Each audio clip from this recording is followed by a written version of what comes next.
I will be presenting on how ENVI and ArcGIS is used to identify areas of coral bleaching and its impact on sustainability of Lakshadweep Islands for last 5 years.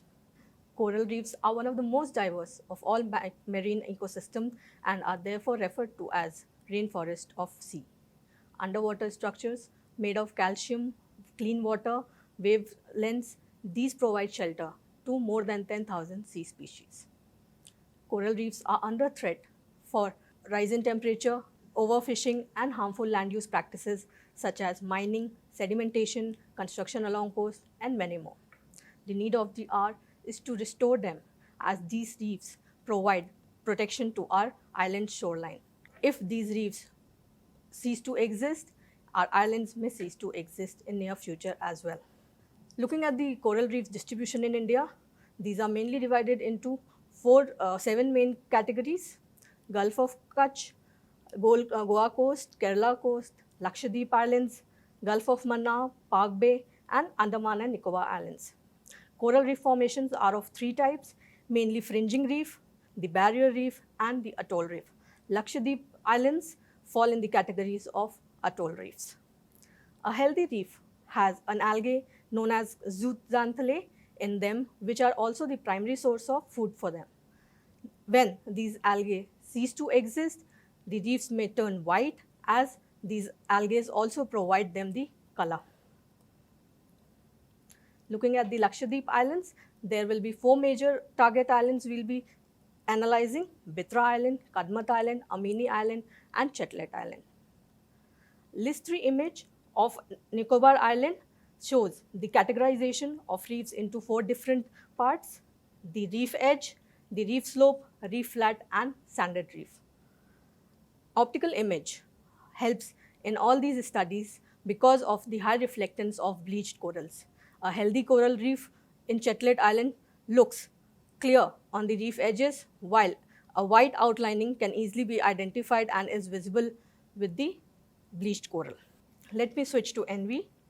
ENVI Modeler is a visual programming tool used to create the task and customize them into a workflow.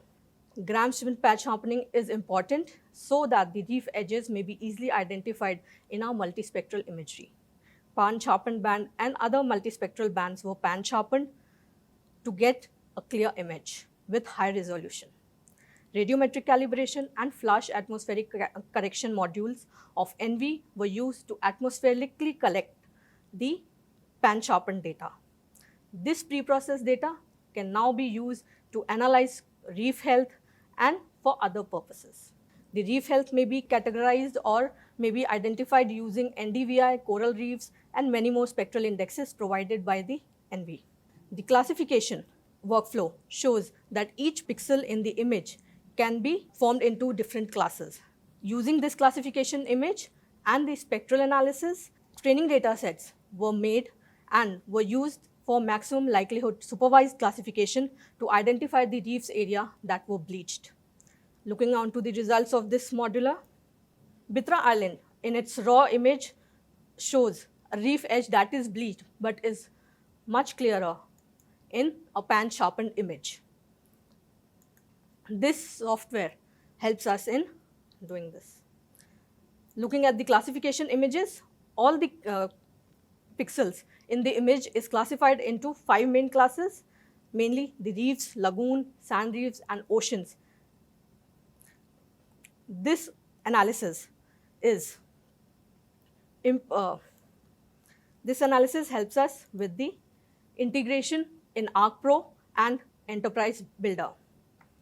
Bitra Island, Kadmat Island, Chetlet Island, and Amini Island were all studied in the same form.